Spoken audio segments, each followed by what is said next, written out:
says in Isaiah 43:21, the people that are formed for myself shall declare. Amen. My beam ups, hello. Sharon Chikugwa. Hello. Tapa maje. Sivya Kongware urise. Topa maje. My day Christine urise mwene wazo maruta shiri kudidi. Pichi era shiri say. Museko my darlings, how are you my darlings? Judith Shakare, how are you? How are you guys?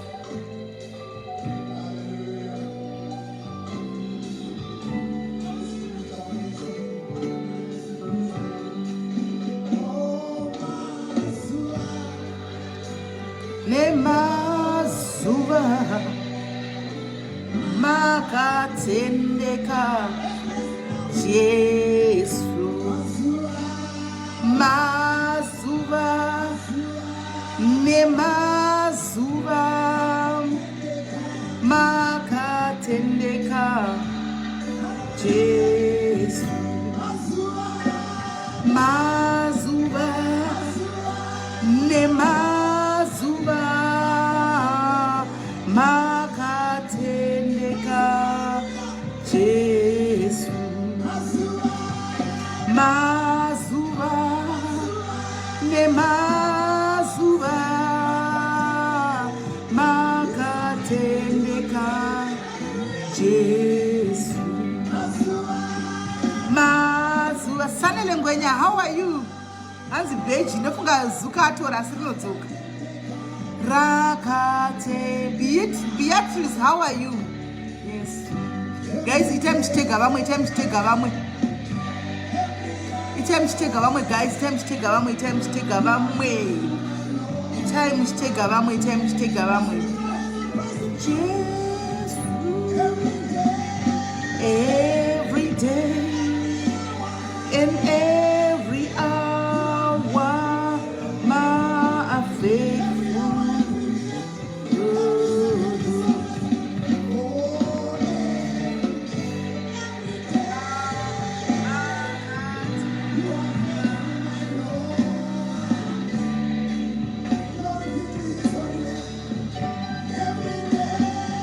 every day and every hour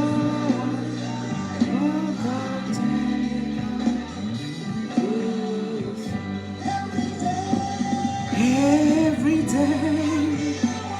PK, what do you say? No, Nakita, how are you? Muchanet and Dex, I can see you. Tandimoyo, how are you? Chimukomana is watching. Because Milka Mozipurwa, what do you say? Oh, Makatendeka. Yes. Every day and every hour you are faithful. Mazuva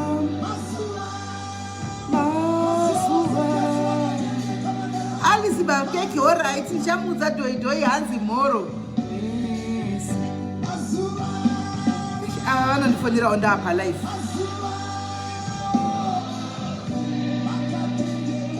Makatendeka Yesu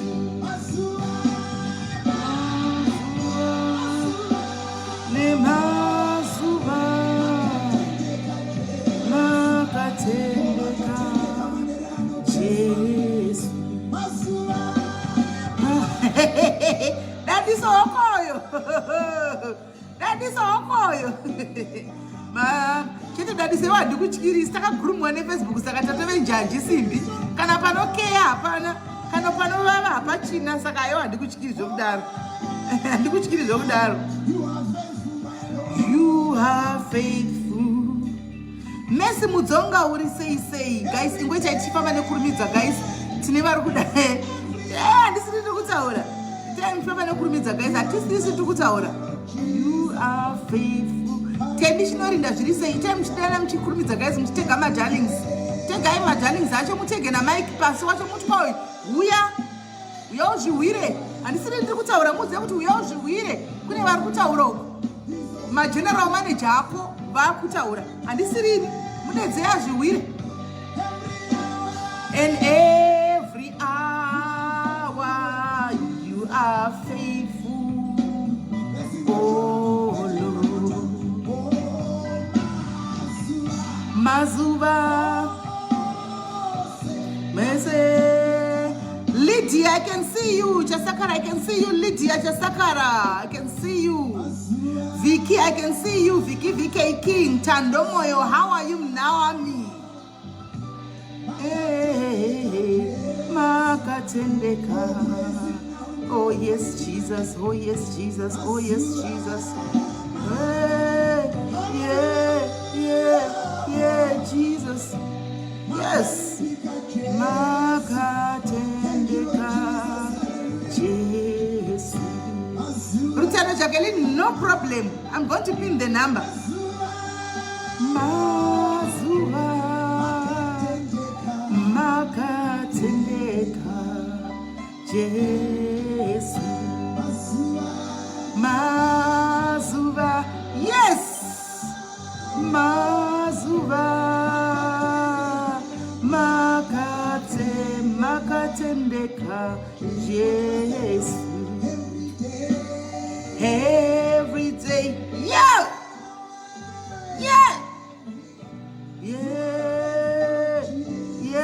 Yes, Jesus. Yes, Jesus. Yes, oh my Lord. Thank you, Jesus. Every day.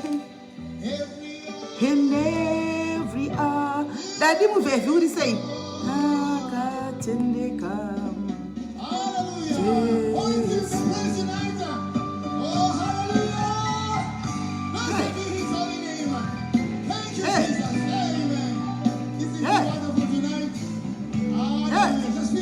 Thank you, Vicky.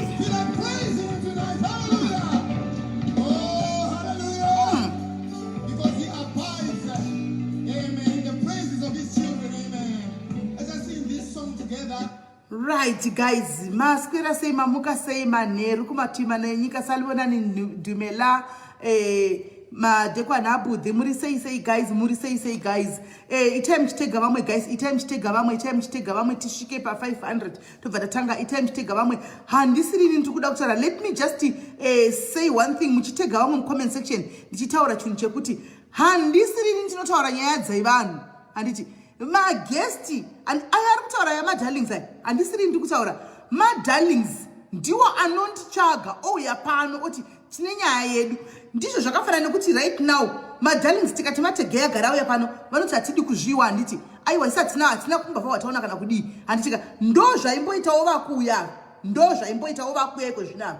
Asi mushure mekunge mazoitika zviitiko zvinozoitika along the way, handitika vozoona zvavanozoona vakuzoya kwatiri. Ina handirambi magesti anenge auya. Mufanira kuti mupabate ipapo ende mupabatisise. Handitika ina handirambi magesti anenge auya. Ini guest akauya ndinofamba nayo. Zvokuti darling razoti kudii kana kuti kune maghost azotaura kuti kudii munenge muchitohita zvenyu mabricos because indakadotsika gear rangu rapakati ende handisi kuzodzokera kumashure. Chero mukati vane dzungu vaya, chero mukati ini ndinenge ndichitongofamba nebhora handisi kutongomira. Imi munenge muchitongozvinetsa. Ndati mugari mapaziva hatisi kuda kuta makuwa. Ndati ndigari ndataura ndoga ini ndomene muridzi muzvihwire. Handimaona kuti ndakadotsika chapakati. Handiti guest achingouya ini changufamba nenyaya. Handiti ndiye dzinongofambiswa nokuti hapauine munhu wanika panapa. Handitika and I don't know, I've got nothing to do with this guy. I don't know him. I've never dealt with him. But sezvatinongoita kuti munhu anenge ane nyaya yake akauya kwatiri iti tinongochiridza nenyaya yake. Handitika and sometimes it's a courtesy yekuti ukaona nyaya yako yauya takawirirana pano guys kuti we don't have to look biased and we contact the other party kuti uya uzvinzwire kana uchida kune nyaya yako iri kutauroko. Kuramba kwako kana kubvuma kwako it's up to you. And zvokuzoti kana usina kuuya wotwa he vakandisamona vakandidana no, inenge itoriwo courtesy yekuti mangwana usazoti kolevi yacho yakaitwa sei ini ndisina kuziviswa. Handitika kuti ndiye kuzozvitaurirawo side of my story rangu. Saka tinobata kuside kwese tinobalansisa. Saka kana singaziva mashandiro angu pano ndo mashandiro angu nyaya yakauya nemunhu ini ndinoti ndipe phone number yomunhu wakutaura nezvake uyu ondipa ndoita reach out. Saka iwe Mike Pasi zvokuzoti kana wati kwai Melly akandisamona. I did not summon you.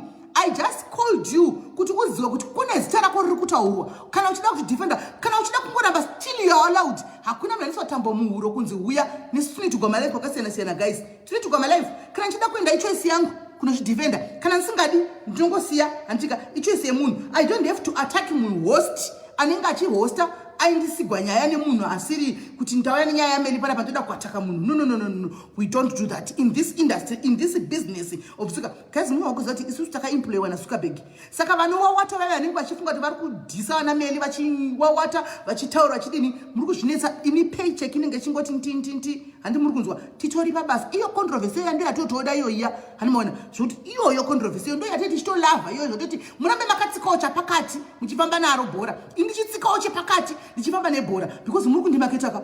Guys, imboisirawo malove nemalex my enemies guys. Imboisirawo malove nemalex my haters angu because vanhu vari kuuya mushure mekuda kunotsvaga kunoona kuti ndeupi vari kutaurwa panda vapi vanobva vatouya vobva vatogarira mudhuze.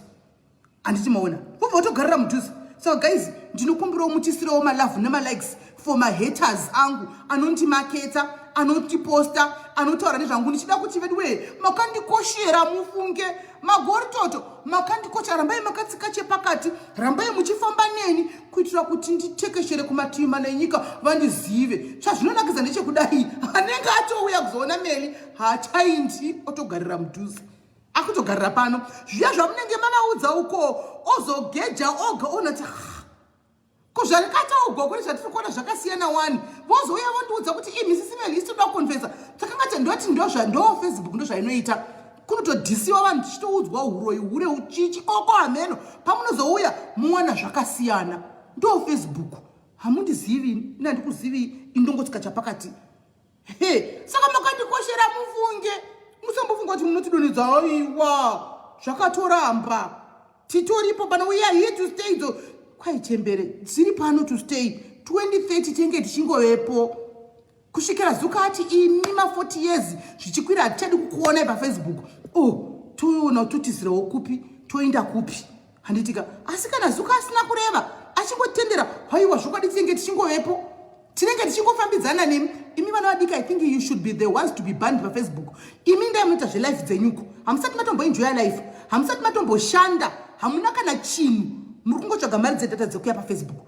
Chindai mumbonoshanda mumbosiya isu machembere tosara nesi Facebook nokuti isusu hatichina zvinhu zvatichararamira handika takungonakigwa handiti kwanzi life begins at the age of 40 handiti. Saka tapa ma40 apa takutonakirwa nelife. Saka zuka tinokumbirisawo please ita kuti isu ma40s tisare pano hwana huduku hoso huinde kunoshanda huchengete mhuri humbovaka misha pedu takatopedza titatongomirira kufa titenderewo kuti tigare pano kusingaperi kozi hapana kwatiri kuzoinda tichange tiripo pano isu machembere handitika.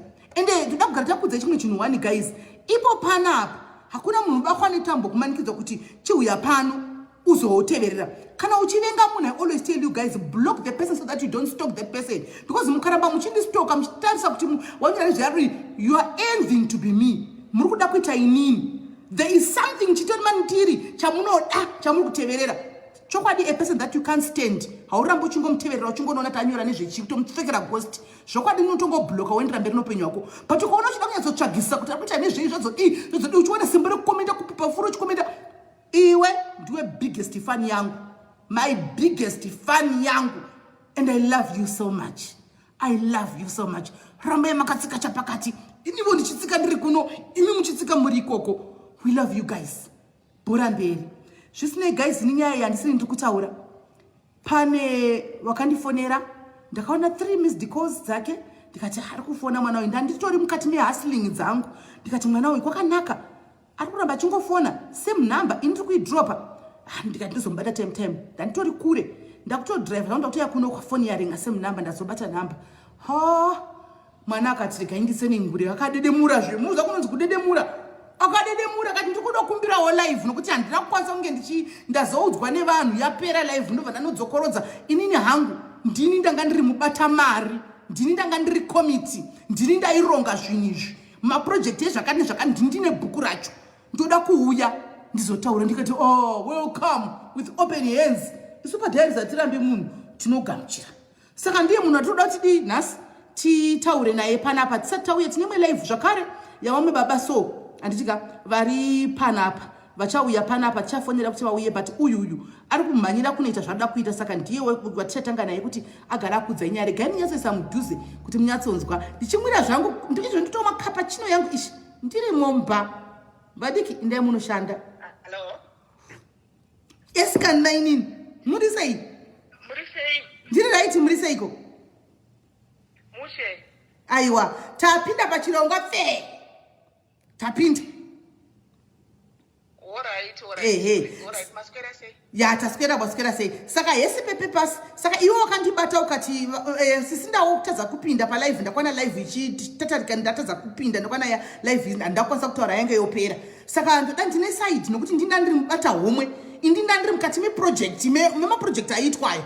Asi hazvina kupera mushe. Ndoda kuti ndiudzewo vamwe vakadzi, ndoda kuti ndionewo vamwe vakadzi kuti zvii zvakafamba sei. Shamwari uri pano zvako hatina kwatiri kumanyira. Famba nebhora nepesi yaunoda. Ukada kumboita uchimwira mvura tinenge tichingoe pano. Ukada kuita uchikosorera tinenge tikangokumirira tiri panapa. Hande nenyaya. Alright. Zvakatanga sei baba paFacebook zvamunongoitawo izvi muchiita zvemagroup. Handite. Saka tantiriko kugroup rinonzi kunhanga yevasikana. Alright. Mugroup umu munoencouragwa vanhu kuita mabhizinesi, zvinhu zvokuti vaite mari nei handite. Saka pakauya pachinzona masipo magroup and then pakauya link rinouya riri rema-age. Ma-18 and kusvika 24, 25 kusvika ku 30, 40 izvozvo nema-age groups handite. Saka waingopinda link rezera rako. Saka ndakapindawo mulink rezera rangu. Then magroup iwayo kuWhatsApp akaita futi maunits kuti vanhu vakupinda 10 magroup vachitaya vanoita mugroup rava handiti. So isusu takaita redu group ranga riri round yekuisirana pamukuru because vanhu vacho vanenge vari scattered. It's not like kuti zvinonzi Harare girls kana kuti Butare girls. Mune mungori scattered nema-age.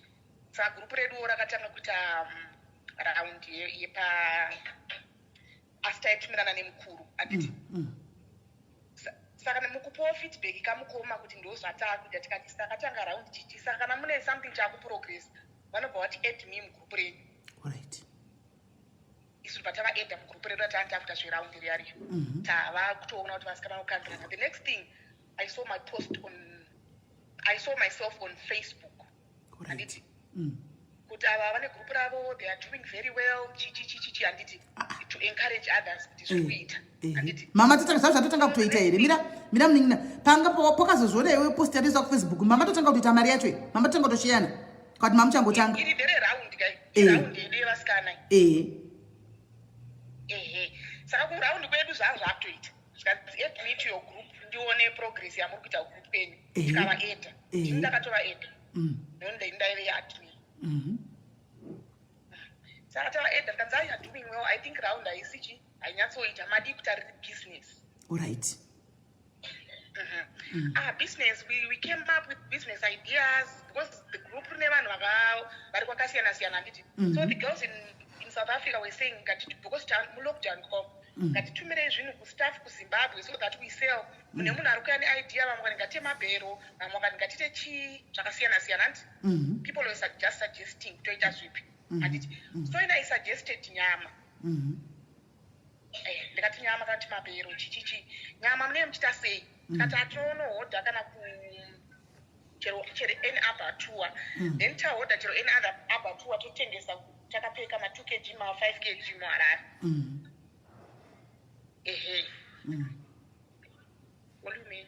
Saka zvadaro saka vanobva vati that idea muri kuisa yakadhakwayo chichichichi vanoramba vachiku like munhu anovhura pfungwa dzako so kama like he gives you ideas zvokuti you can easily buy whatever taanokutaura. Vane sweet tongue yatinoti sweet tongue yaye.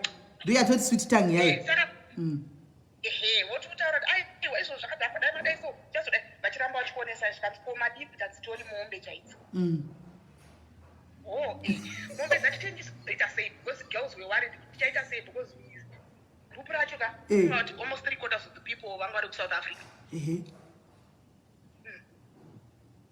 Saka tinozoita sei nemuntu akati no ini ndafonerwa because ndainyanyisa kutaurisa mubad group zvikachinzi that's why vanhu vachipeya vanhu kuti vaite basa nechine chichi zvinofamba so handiti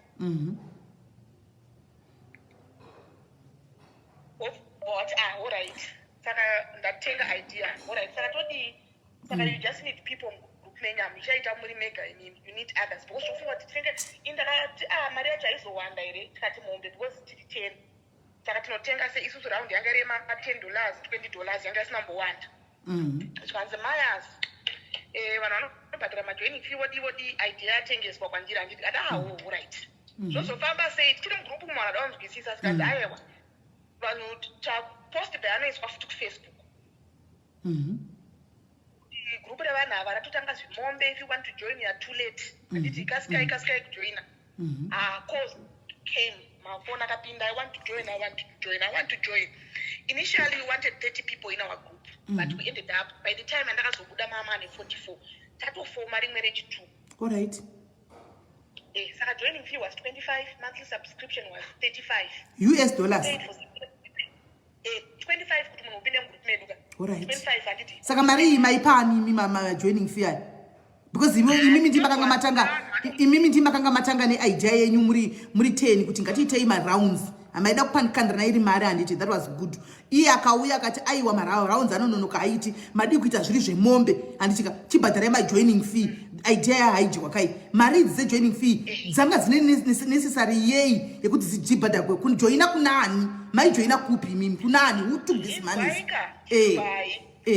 zvinongora zvonzi mari ndakatona chain message zviya kuti juicy keto farm keto what account number ateswa madetails ekusouth africa amenosamana nemadetails ekusouth africa then one munhu ari muzimbabwe handiti chichichichi pane vanhu vese vanga vambotanga nechinhu hapana ari kuisirwa mari kana ini ndichingoite ndiri kumhanya sere handitoisirwe mari pane vanhu 2 vanoisirwa umwe ari kusouth africa umwe ari muno muzimbabwe tatanga paya mari dziri kupinda kuya vanhu vajoina vanhu vabhadhira hold on my name muri kuti imimi makatanga project yenyu ikazenge advertised nti mukazenge mapinda ku40 asi pakuzosarudzwa matreasure anobata mari kwakanouya mamwe mafaces amusingazivi ndo makazongona pakuti sama account number message kuti mari iri kupinda maaccount mauyu ndo mainopinda ndo vanobata mari dzetafutop iri alright enderai mberi right zvadaro September vanhu vasubscribe October vanhu vasubscribe handiti zvikanzi no pauda kuti pascouting ekunoona kuti kwatingatenge mombe kwacho ndekupa handiti saka tikwanise mari isu taisafana kutora pamonthly subscription because tikuti mamonthly subs ndeyekuti tizotenga mombe handiti saka tandakufana kubvisa futi imwe mari kuti scouting iite saka inonzi budget ratakaita for scouting ranga rekuti vakuendwa kumarondera rusape somewhere in Manicaland handiti then the next thing mukoma vaenda anzi kupi Lupane Gwanda amene kwavakaenda uko inini semunhu anga ari paforefront indaive paforefront kusatoziva chaiko kakupuzungayo iri paforefront handiti penyaya dzacho kumhanya ndioona semameseji pagrupu ndionoita asi mari ndaasingabati munhu akatondora kujoina awana namba dzangu because pameseji yacho namba dzangu dzaivepo ndora kujoina ndotomuudza mekuisa mari handiti the next thing mukoma wabudikira vakugwanda mari yazonzi yashota vanhu vakutanga unifonera futi ko imimi makazi maita zvekugwanda sei makati tinobvisa mari iri yekupi yekuna marondera rusapi handiti you have to explain to people handitika indiri munhu wari busy nebasa rangu because I also go to work ndiri busy nebasa sometimes unononoka kuona mameseji ayaye sometimes odi kuona people are calling you nei handiti we discuss these things andaiwa tiri kuscout pakascoutwa October pakascoutwa November hapana chakatinga kuscouta chete mafoto emombe zvokwadi anouya mombe dzongotorwa foto dzototumigwa totenda mukoma kuti vari kurova basa rakanaka handiti and then I think so kuma 26 or 27 November I received a message from someone I think I still have the message ndichinawo mamessage acho achinditi muri kuita basa rekubira vanhu vatipenda aniko muchiba mari dzevanhu yo kubira vanhu mari pamwe chete naMike Pasi manje we are going chakusungisai nemacid munonzwa sei how do you sleep madya mari dzevanhu Saka message yakapinda ndiri pakati pekushanda. Then ndakatozoiverenga later. Pandaiposta pagroup that guys I received this. Someone concurred but I also received that. All right. The response was vasiye vanhu vanongokura havana basa. Zvatopera. Makaudza mukoma zvikanzi vasiye vanhu vanongokura havana basa. Ndakatoisa pagroup. All right. Havana basa. Vanhu havachichiwo saka zvira kuti havasi vana SIS MELLY zvira kuti havasi vana SIS MELLY vangotenga kutaura izvi kaizvi zvakatombotaurika kusure uku nevamwe vanhu. Ndakatoiswa it was a threat message yacho yaitotyisa zvanzi chitoenda pagoogle unogoogla kuti blessing bizo indaisingazive zvoti vanonzi blessing. Ndakatanga kutozoonerewo pameseji iyoyo. Vana basa vanhu ivavo handiti papepa chakakambokurukura vakazvinzwa muchiti vanhu ndozvanoita kana paita chakanaka vatikwati chichichiwo saka ndandine shamwari yaishandira out of Harare vati kwavo kune mombe handiti pandatoisa message ndikati shamwari yangu uyo ari out of Harare ati kune mombe dzinotoita ma150 200 ukanegosheta chichichi tipei namba vamba ndo pakazonetsa ndo chatakazogonana.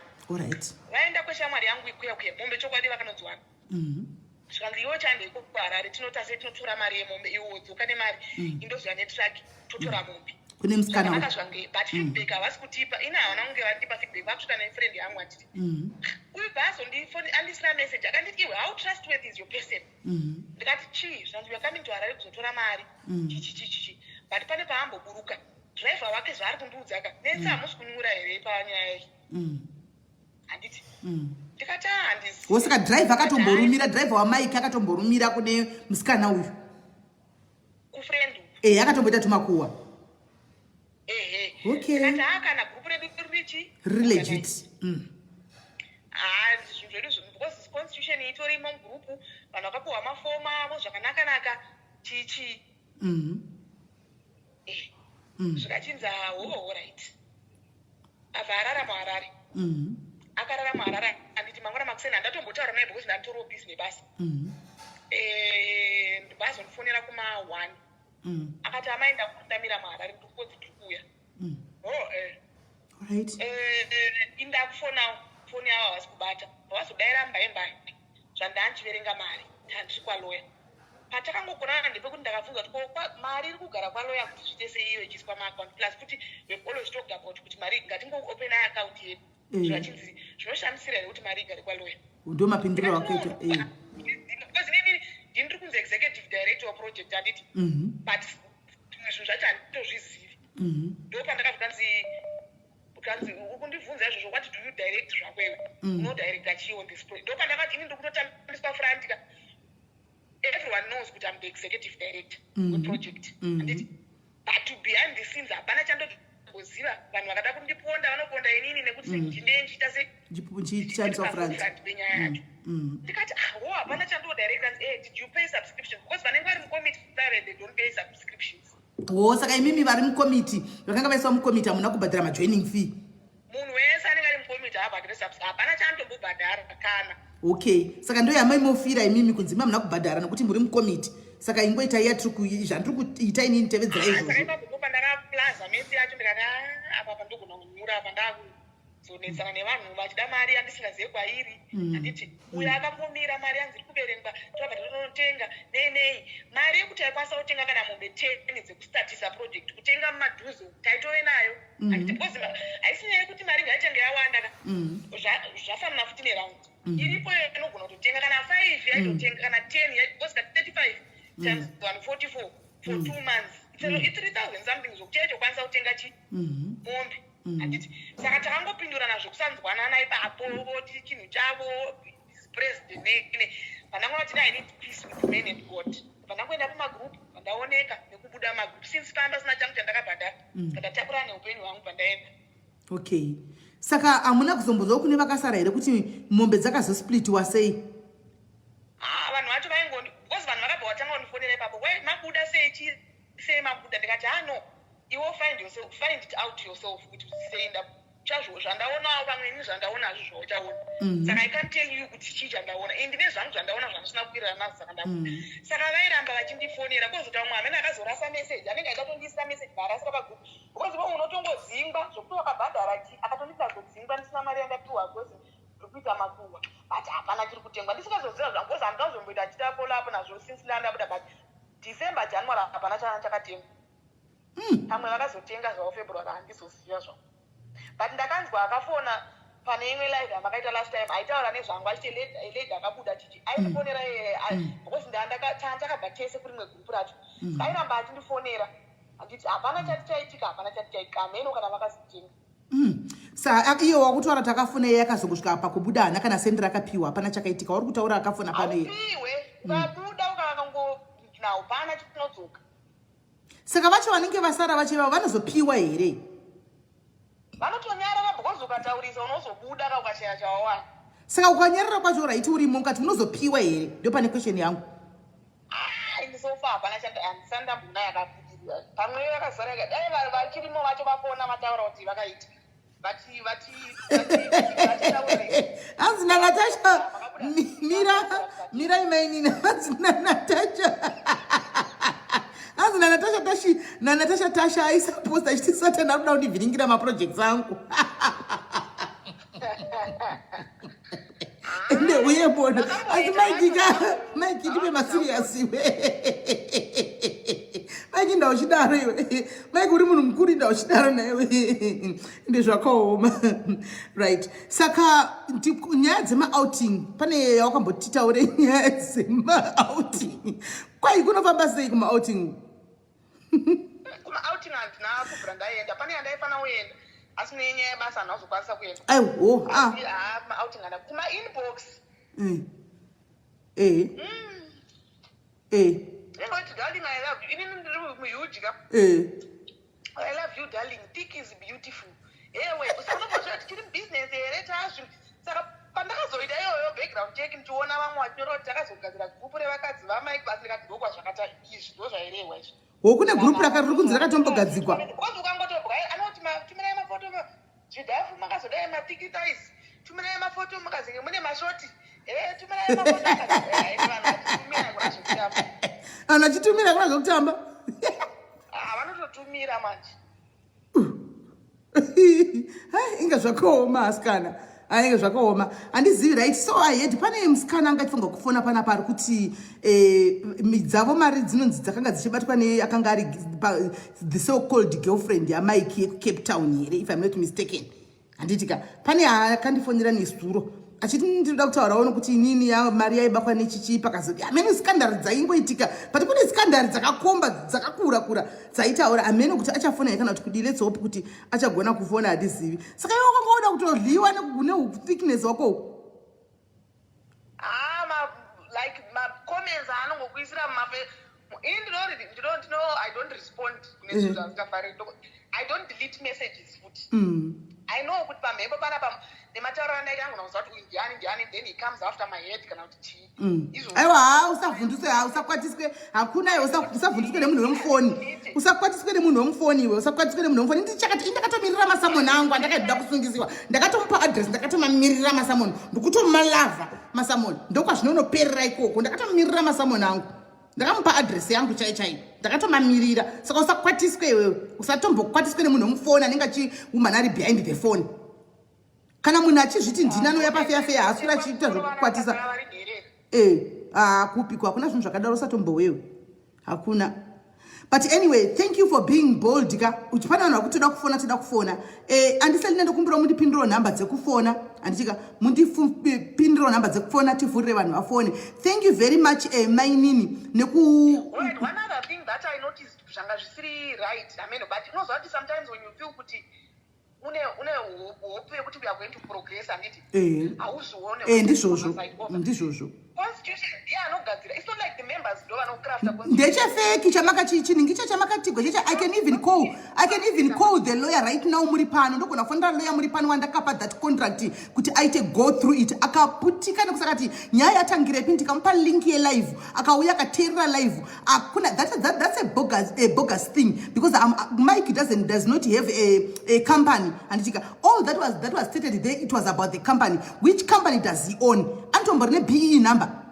BE number. One question that I was asked, apana, any company number here, apana, and the practice law. She can practice law kupi, apanda kwanza kupindura weni, antimaona. but that's a bogus thing. Hakuna zvamakazvipepa zvamaingofila ndezvekungobvunzirwa nyika maingoitwa zvakangodraftwawo semunhu ane knowledge of yekubata vanhu anditwazviona, but hakuna. I can call the lawyer pano right now. I also think kuti marriage evanhu they are being disturbed because a lot of people vaizofona waiona mukadzi nemurume vafona baba vada kuziva kuti mari yakapamba sei because vakadzi vanenge vakonaa kuti business ichatipa mari nei mukadzi nemurume vadungamidzana pafoni pako vakukufonera. If you give a report kuti mukoma ndo zviri pano vanhu aiwa vanopenga kana vanhu vasiri serious ngavabude.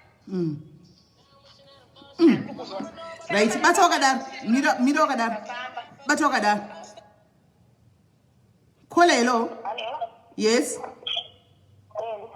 Yes, muri sei?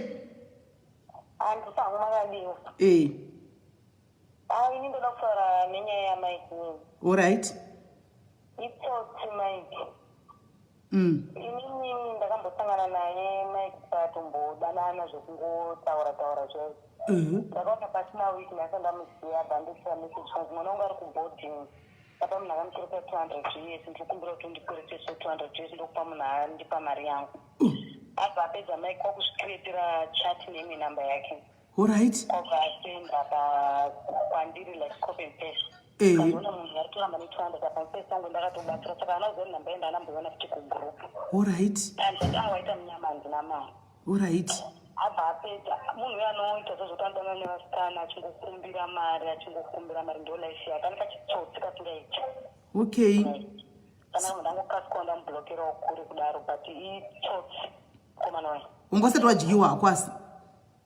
Ndakatoona ipapo pasina kana svondo ndakutokumbirwa mari yemwana kuvhiziti yemwana uyo anganyeponzi anonzi ani akataura mazita 2 ndabva ndamutira kope ndikati kokamboti mwana wako anonzi zitairi abva achinja. Hey. Ndaita problem abaizviti iloya. Ndiri loya chichichi ndokwanisa kubatsira tasine kese tanchida kubatsira wamba kwedu. Kwakutotuma kazini yangu nemapepa kuti atibatsire. Kazini yangu hanzi ndakasvika kunoona munhu akagara pakainternet cafe hanzi wakomana internet cafe wakasvika vakati akatiza kumabhodho kumapapako akasvika saka pakaenda kunotsvaga loya mukamwana agere muinternet cafe nane mapapers saka kazini yangu akasvika ndikutsvaga vanhu advocate Pasi advocate apo katirwa nekumasadza kakadvocate kanosvikira kari muinternet cafe munhu makagaloya hanzi ndakapwatikwa neinternet cafe yese mapapa apesara unoona kunaka chabati foni lati asataburitsa mari gwaka ndokurifei ndine macases andikuita sanda kutokurifei kushamwari yangu ndoichakuitira ichichi.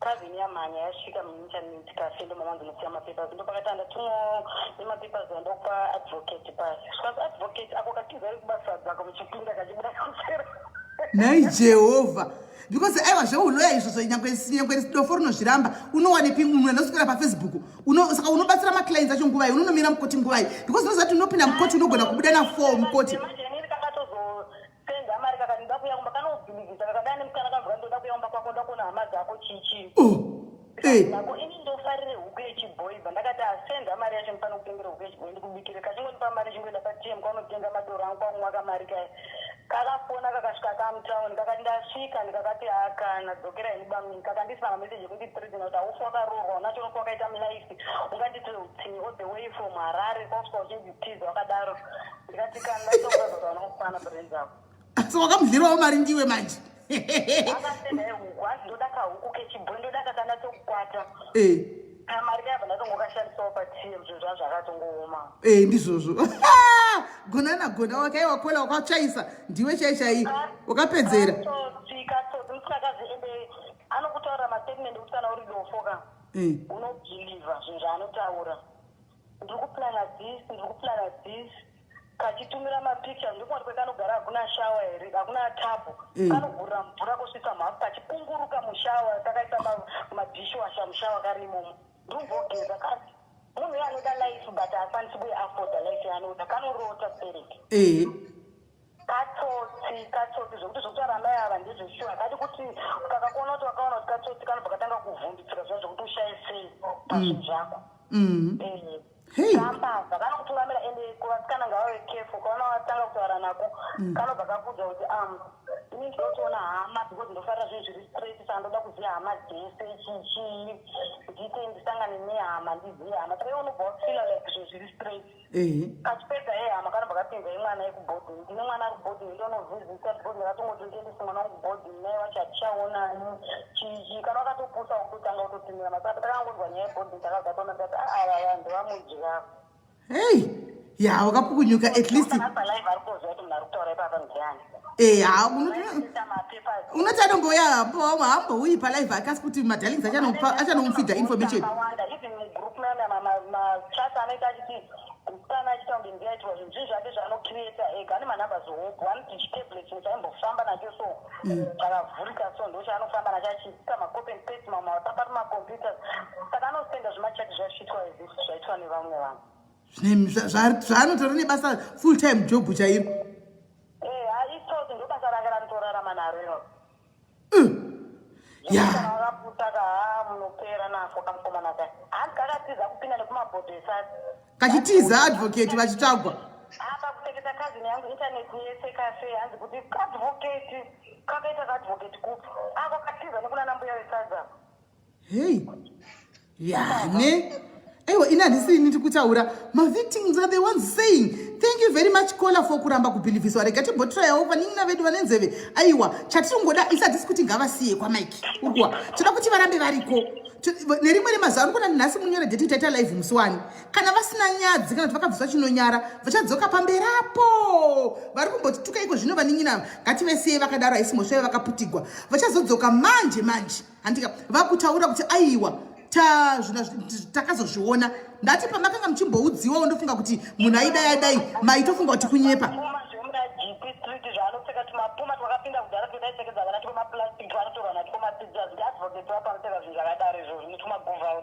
vanopractiza kuno kuSouth Africa ikati kuZimbabwe vanoti vanopractiza kupi koloyi kuZimbabwe kana kuti kuno kuSA hata havatotina kana ofisi kana chika internet cafe ndo kakasiswa mapepa ikako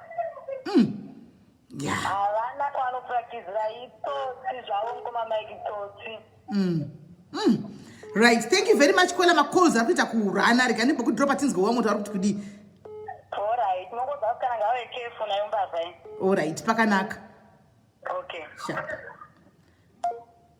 right guys inini chero vari kuda kudefenda Mike pano vada kudefenda Mike tikuvada vanodefendawo Mike we want them as well handitika toda kuita fair handiti vanodefendawo mukomaMike kuti aiwa hatori mari dzavanhu tikuvadawo ngavafone zvakare nyaya ifambire mberi kola hello SIS MELLY makadii kola tiripo makadiwo tiripo takaendawo kunonzi kune zvaanoita zvanzi china Mwari alright ndakaitira nezvekuti ane vakadzi vanoshanda navo vari muno muSouth Africa alright one of the ladies I know here and anotozviti ndipasta anonzi Meu Dzinoreva ndiadhimini kumbereko anonzani Meu Dzinoreva alright yes saka kwaibhadhariswa takatanga tichibhadharai ma200 rand china Mwari mukomaMike vari kuuya vatabhadhara ma200 ayai I think we were about 7 ladies kwetaimbozviye kuti china Mwari chacho chinotrainwa nemunhurume mamusingazivi tatisingazivi pataendesa kuneimwe imba kuroadport I think imba ye-one of the ladies futi wavanoshanda nemaagents ake muno muSouth Africa ivavo pataendeswa kuya tasvika vakadzi vai vakangogara havanawo chavari kutoziva tiri kungoratidzwa tumushonga hameno tumashizha tiri kuti wangokuyiwawo tichibva kuZimbabwe kunzi mishonga inoshanda chichi kubvisa zvepabonde chichi takangogara izo kugariswa kwatakaita kuti takamirira mukomaMike vaivaitotidzidzisa zvechina Mwari mira makadaro kola vari pane foni vapedza kufa ndafona ndapedzera kudayira foni rambai makadaro kuti nimwe kola pane mail apedze muzotaura nditi alright enderai mberi ndobva vazosvika mukomaMike vaya ndibva vapinda mumba svikanzi mauya nemazambi here takutanga kubvunzwa saka pakangoita one of the ladies akabvunza akati ko zvinhu zvacho zvinoitiswa nemunhurume here svikanzi ndini ndinodzidzisa mukadzi yari vati inini handina kusungunuka hangu kuti ndiitiswe china Mwari zvechina Mwari nemunhurume I was thinking kuti vamwe maybe pana gogo vari kubva kuZimbabwe kana kuti vano vamwe vakadziko vari kudzidzisa abatanga kupopota achitiretera zvekutiretera izvozvo katori kasitaira kake patatanga kutenwa paya mucharambwa nevarume ndakatoziva ugare mumba imomo after 3 months unenge watobuda kusitese tanga takuramba manje takunzwadzirai mazambia pasi ndikuratidze kuti machinji anodhonzwa sei zvinozodii umwe mukadzi ndobvati kana tarara pasi makutiradze kuti machinji anodhonzwa inzeni wati kana mati zvozodii ndopakatanga kutopota pai vakadzi vaya vakuti kwemimba maibhadhara mari manga musingazivi here nga zvakangotaurwa wani kugrupu kuti ndiyana anodzidzisa china mwari kuchinoti ma200 edo ayaya handichidzidzo chakona ma200 aya ndobva atova zvakadaro hapana kana mari yakazombodzoka saka manga musina munhurume aivemo maingori vakadzi chete makadaro munhurume ndiye chete anenge achimbovapo nevakadziwo vake vari kumushandira muno musouth africa achingori munhurume wanaka aisi vantorara navo vakadzi vavo kuti mumigara itovapo iye ndiye chete murume anenge aripo takabva tatobudiswa nekufacebook takati ekwamaiko takabva tatozurwa kwese hapana hatisina kana access yokutaura naye chekuti mari yedu zvakazodii zvakazongoperawo zvakadaro saka iye aida pamainzi waridza yemazambia muvate pasi iye ndiye aida kudhonza here matinjani hazvizvidzo zvazvinoitikwa neni ndii ndinoziva zvinoda varume nekuti ndiri mumwe murume sezvo iye ari murume dei aikudhonza ichi chaizoitika mukadzi wokutanga akabvunza zvakati saka naimimi matiratidza kuti machinji anodhonzwa sei munoziviya sei zvokuti machinji anodhonzwa sei kuti muri munhurume aiwa toti let's say anoziva hake manzi vataiva mazambia chivhu handi munonzi kururai mabhurugwa chivhurai makumbo kuti muonesweka iye semunhurume wemafiri chii chaizoitika kodei akazomirigwa aizodii mba imomo maitochinjaniswa hapana kunzi wakuririswa nani pro ndakurira ndoga ukavhuriswa nemakumbo ndavhura ndoga yange isina value nyaya yenyu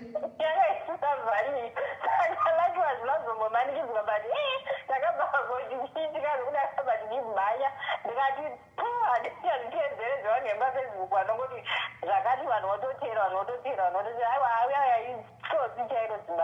mishoko arira ane vana vakawandira manga maindawo kamuchichi muri kunofadza babazve muri kuda kunofadza baba munodzidziswa kuti hamugoniwo mukati ndonodzidziswawo nani nemunhu anodzidzisa hamuna kuziva kuti munhu ari kudzidzisa kuti uda kunokudzidzisa achiita experiment ari pakuda ndiye waizoenda padenga here kana kuti waizoenda pasi hamunoziva izofamba sei hamuna kunge maziva yanga isiri mhosva yenyu nokuti ukawawo kuti kune zvakati zvizati handigoni area iyi unoti rega ndinoimprove handiti yaitonzi ndeizvo zvokudzidziswa kudhonza matinji wobva wapiwa mishonga then kwanzi nechikapa futi papo saka mubvunzo wanga wakungotenderera mupfungwa ndokuti chikapa chacho unochidzidziswa sei obviously ndiye anenge ari pamusoro pako kauchiita chikapa hei loya vakaoma vaadvocate vakaoma ivava haiwa asi advocate wekumusoro izvo zvokuti maiki pasi harisosii zita rakandomiri muzita raanotoshandisa zvokuti ukatomuchindira kutumira mari anopa zita rake chairo raanoshandisa yei isei kana kuita zvemaepocate transactions uchitenga zvimishonga shonga zvake zvaanoshandisa apa vanozviti vaya vana mbuya ndotira makwati kumusha vaya vanaanochera mishonga kunge anosvikirwa here kungamheni anoita zvekurapa futi anoita zvekurapa futi ingai jack of all trades aiwa jack of all trades masenzi zvese anotengesa asingazivi anozviva zvese zvinoitika muzimbabwe hei yapakaipa right thank you very much kola ini at least muramuno henyu kubatwa abva adonha kona right regai tinde kune vamwe kola vari apa patinzwewo kuti kola vari apa panoita sei tinogamuchirai pachirongwa kola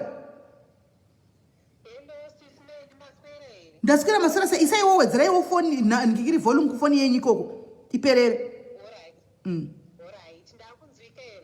muri kunzwika but hamunanyatsoti bhandi zoti foni yenyu kana kuti chii but taurai ndofunga kana vakasati vakati havasi kunzwa tichaona macomments vari kumbofona ngavambomira katimbopedza nevava varipo pafoni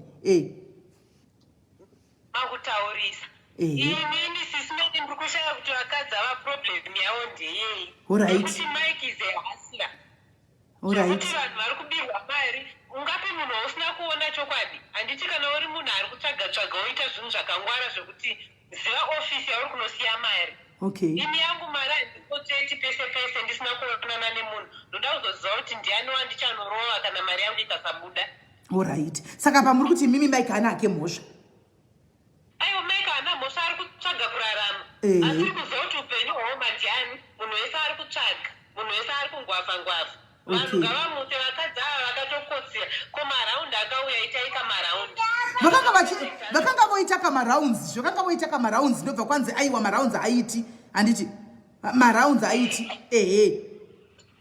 apa maraundi acho vanhu vari kure nakure naimi vamwe vari kuuk vamwe vari kusouth aiwa kainga wani ndima tikainga vaite maraundi saka ndimi muri kuti kainga vaite maraundi saka imi muri kuziva vari kure nakure maraundi acho vanoita sei umwe ari kuuk umwe ari kuafrica kunoku ndimi mataura nyaya yemaraundi apa vakuti Mike kuti ari right maraundi anoda vanhu muchionana vari padhuze napadhuze muronga muri ikoko kuuk ikoko kusouth africa muita magroup atajaira kudhara izvi zvekuda kuisirana mari paworld remit izvi unochema ana pasi vawanda yezvino oright hapana kushata ngavachichangamuchangama hakuna munhu akabatirwa pfuma hakuna munhu akaiswa banga pahuro vari kuitawo zvekukotsera kwemari yava kushandira yehumadhumbe nekurwadza kwayo mukayasikana siyanai naMike vakavharwa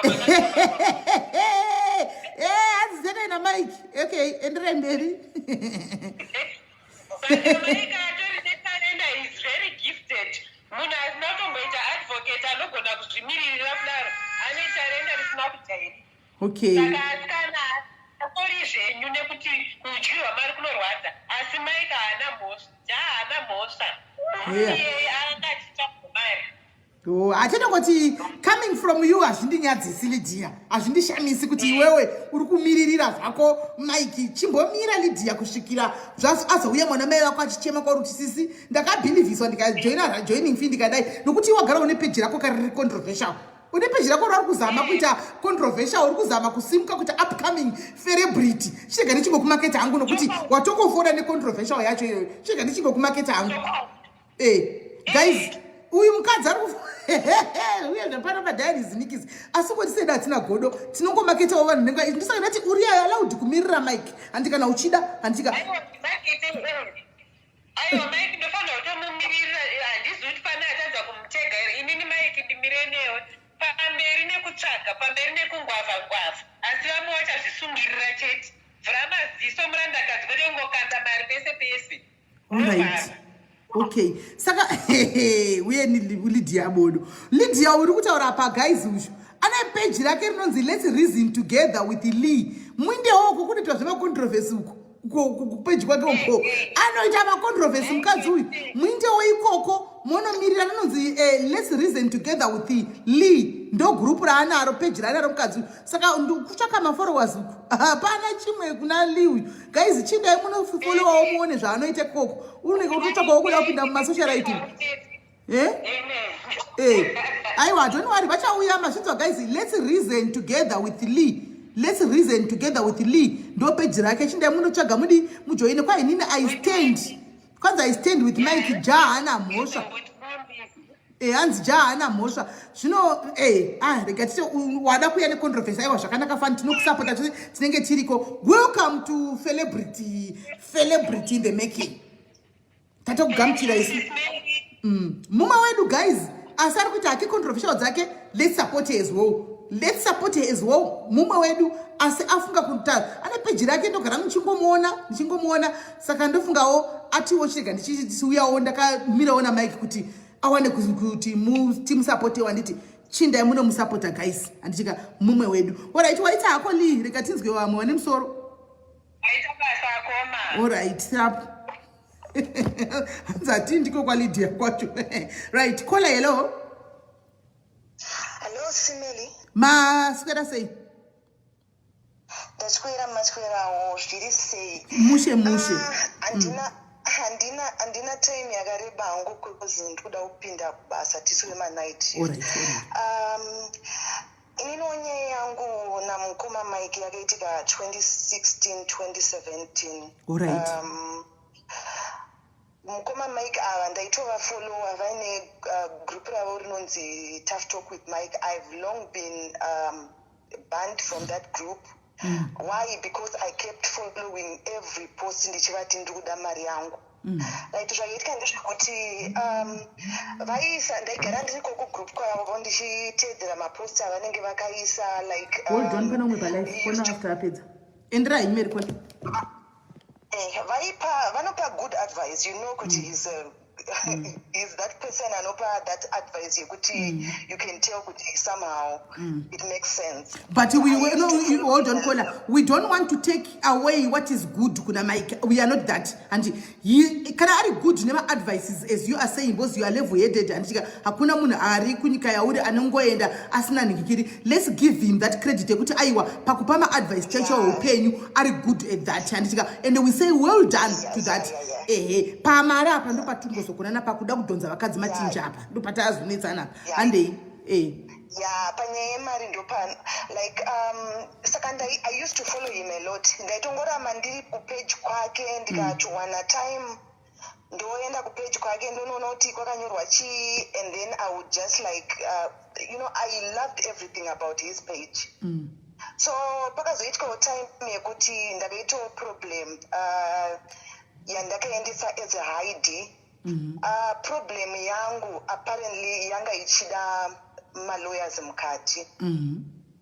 So ndandambomunzwawo Mike achipa legal advice to someone, and then ndakangoti rega ndingoise as a hide.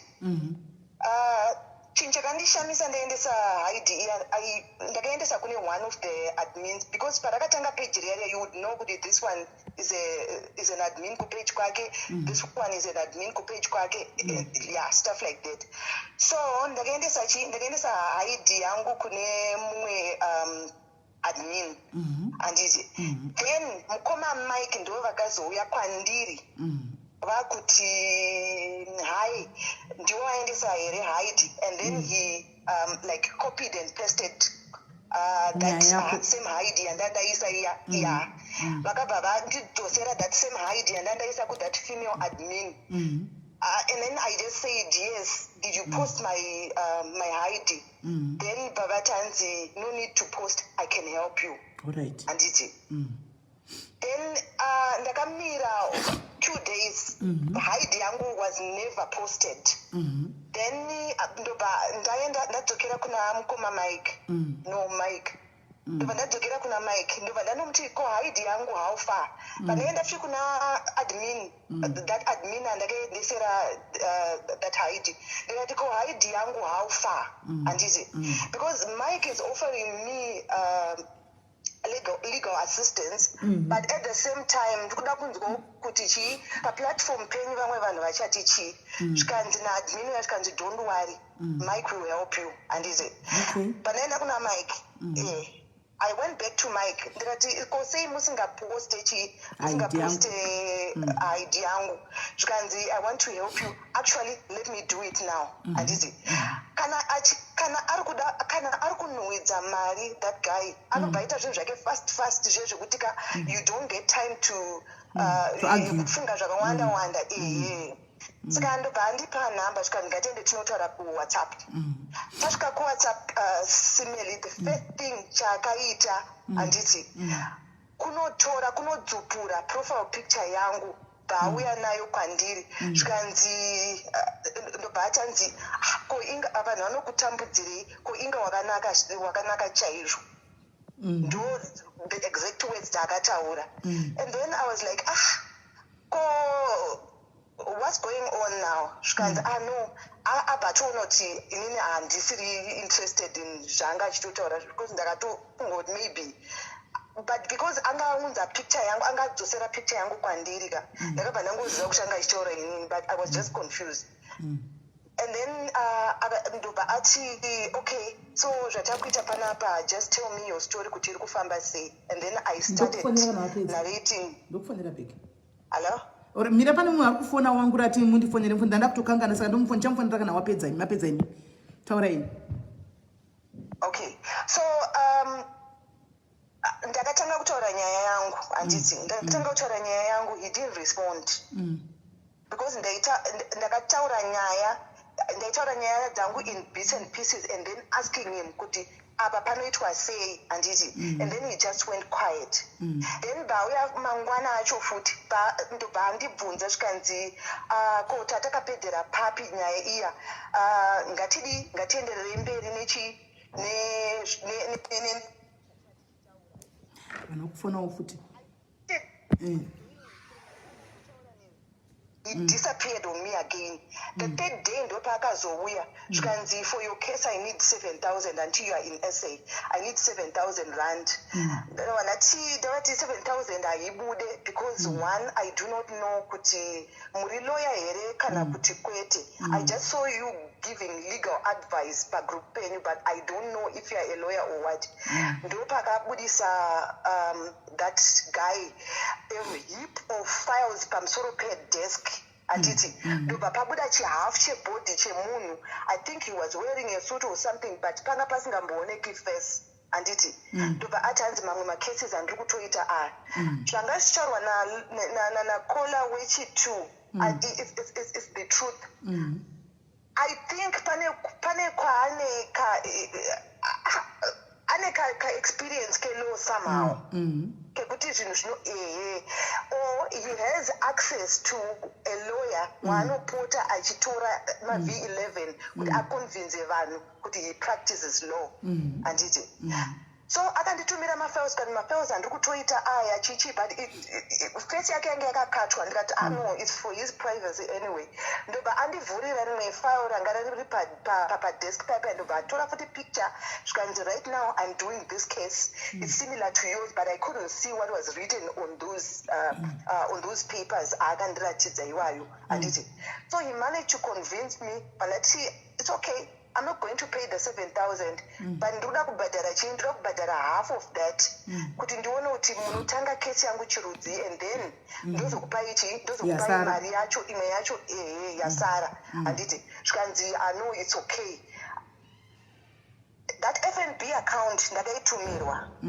That FNB account, and FNB account iri kumanagwa ne a lady of some sort. Then akanditumira futi kuti you can also do mukuru, of which ndakazoenda up because FNB yange isina ma details ake, ini ndaizoda ma V11 ekuti so I send straight kwa Ari iye anditi. Saka ndasenda kwa Ari, he told me kuti anzi blessing whatever, and then I'm saying saka ndimi blessing wacho here, can you please just send so that we can start the case. He didn't confirm or deny that name. Then ana akangoti anenge akungoita fast akaona kuti pane mari iri kuda kubuda anditi. Saka pandakangosenda mari iyoyo simele, I was ignored left, right and center. I don't think kusati kwane ma blue ticks, but you would see kuti someone is online but is ignoring you. I tried everything. Ndaimufonera from South Africa to Zimbabwe akangonzwa kuti ndini, and then he would just hang up. I did everything kusvikira ndazotanga kumupa ma-threats. Ndampa ma-threats, akatanga kundithreatena back, akati kuZimbabwe haukudzoke, utogara uri koko kumhiri kwaLimpopo and stuff. And then akaona kuti nina I'm not backing down. Andizi. Ataona kuti handisi kutotyawo ma-threats ake iwayo.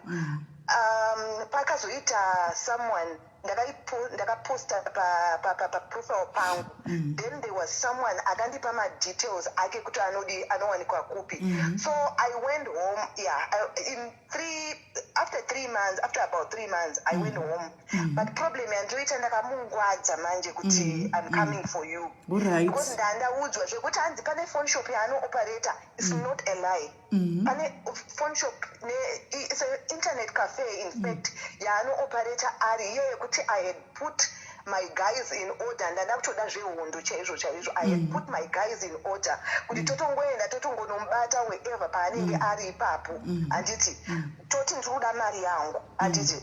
But anenge akazongwadzwa here nemunhu achatafonera muridzi wacho wecafe or the guy who was manning the cafe. I don't know what happened. Takasvika asipo, and then the guy said handitombomuzivi. Okay. So mari yakangorova. Even up to now ndinoposta pamapages ake. I post on his profile, he knows me. Akangoona kuti ndaposta something, I'm blocked and I'm banned. Asori muma page achemo. And then he even referred me to a lady waitanzi, okay, this one will take your case. After aona kuti ndandichimutsvaga muHarare, he knew that I wasn't intimidated and he was scared. ndobva ati okay kesi yako ndakuipa kune mumwe munhu but be careful of mathreats ako because pakaitika chaitika kwandiri then you are to blame, I'm keeping your charts anditi ndopakamboita calm down ipapo ndobva andipa to another lady. Ndaenda kuprofile that lady hazvisi kumbomecha kuti that lady was also an advocate. Anga akamira akaita you know munhu anenge achitweka you know ane mazigaro mukadzi wacho chichi. Ndaenda kuwhatsapp kwake that lady ndobva ndati can I call you like as in call zvikanzi aiwa usafone ngatitaure panapa. Ndati no inini ndine nyaya yakadai zvikanzi okay watumwa nablessing. Ndikati who is blessing? Zvikanzi naye zvikanzi handiti warifeiwa nablessing nablessing Gwizo kwandiri. And then I'm like who's blessing because inini kuno kundaunzwa naMike Pasi. And then akatanga kukakama kuti no it's fine, I've been talking to too many people. I'm tired, I'm so tired. We will talk about your case tomorrow. Atozviona kuti ndatozvibatanidza that name yakandiudza achindimsendere mari nemukuru. And then I started now googling that name yekuti blessing Gwizo. Ndopandakaotoona nyaya dzake dzemaharare kuti angaisirwa group revainzanzi vakadzi vaMike Pasi achinza nenyaya dzake dzekunyenga vakadzi paFacebook and stuff like that. Inini Mike I've never seen him, handitombomuzivi but inini ndakatototswawo through kuisa mahaiti papage rake. And izvozvo pandikutotaura ipapapa Mike anoziva that guy, he knows munhu wese waakatsotsa. Anoziva ungatiza zvinhu wakatsotsa. Izvozvika akatondidzwa kuti ndiripo anotokwanisa kutondi unblocker on one of his profile and then he starts attacking me again. Achikotakira mera kusa ukampa 3.5, you paid 3.5. I didn't pay 3.5. I ended up paying 3,000. 3,000. 3,000 that time, you know, similarly situation in South Africa. 3,000 I pay mumwe munhu. Yeah, true. But inini hangu pandai mutsvaga maharare, it was not about 3,000 anymore. But I really wanted to teach him a lesson. Yeah. And I still want to teach him a lesson. No, he needs to be taught a lesson. Shame. Listen, I'm going to ida Mike. Yes. Listen, I'm going to ida. Listen, I'm going to tell you because mwana ari kana kuwani kwa marare Mike munanogara marara zvite. Azvigoni. Mwarare vanomuziva but chandakaona ndechekuti vanomutya. Kutya Mike. I'm scared of that guy. Kutya Mike.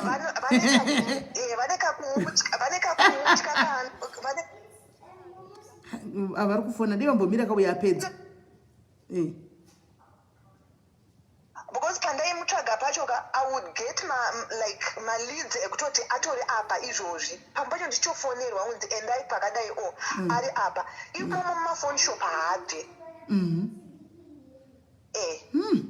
So that's how he is. That's how he is. Inini handina kubirwa nemagroups handakubirwa but ndakabirwa naMike pachake. Street hanzi ndilawyer. But Mike usangotyisa vanhu kwarare uchingodzi unotyiwa handikutyi. Uchingonzwa unotyiwa kutyiwa chii hangu handikutyi Mike. Kutogona kutongosangana pafair 1v1 pafair zvizvo zvekutyiwa pafoni izvi. Ukangondiudzawo kuti uri pakati tikangosvikapo togona kutosongosangana. Nangu handikwati pafair nangu handikwati. Simeli murume yaka ndiye munhu anonzi anotya manje.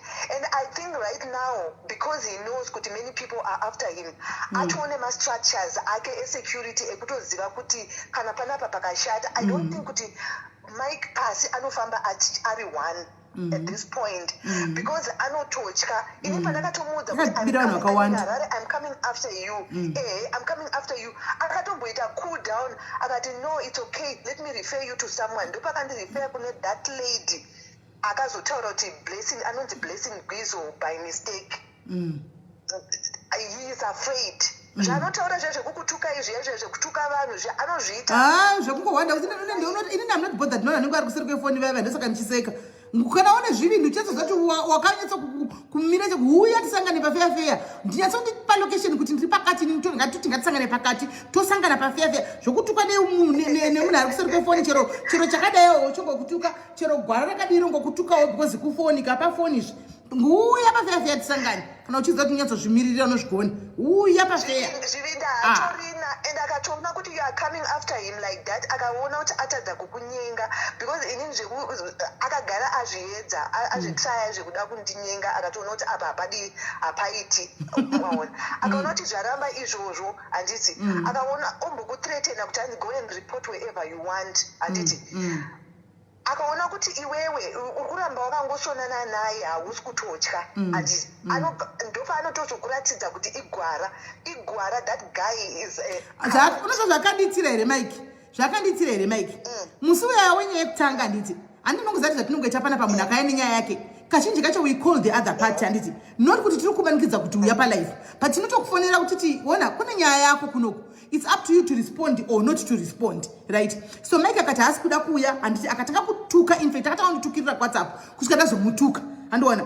ndamutuka kudaro Mike ndobva yapera, and akandidaunorora ndakona movie raungu ngati ora ichida noona movie tikaparidzana mune zvakanaka, andoona the following day I think after 23 hours or so, because yakanzi post ndakaona yakanzi 23 hours ago, ndakuona post 23 hours ago yapostwa ndikutoiona iri muWhatsApp group, andoona yakanzi yemachatsa ndakataura ini naye, zvikanzi anoziva kune address yake meli uyu ndipei toda kumusuwa, handimaona machatsa edu aya akabva andiblock, ine ndakumubloka, zvikanzi ndikutomuta zvikanzi akatondibloka, indobva ndati ko this guy kuti chi ndakamubloka kupi, plus anotsvaga address yangu Facebook rega ndimupe, ndobva ndamudzokera kuWhatsApp, ndobva ndati moro Mike, ndobva ndamuti ndaona screenshot yako kutsvaga chi kutsvaga phone number address yangu, plus ukuthi ndakakubloka Mike, handikubloki, handina kumbokubloka, ndosaka ndauya urida address yangu, ndobva ndamupa address yangu, ndikati ndakatokumirira chiwa titambe game racho, ndakatokumirira ndobva ndamupa address yachaiyo, handika gona takanditi kudii ndikutaura nani.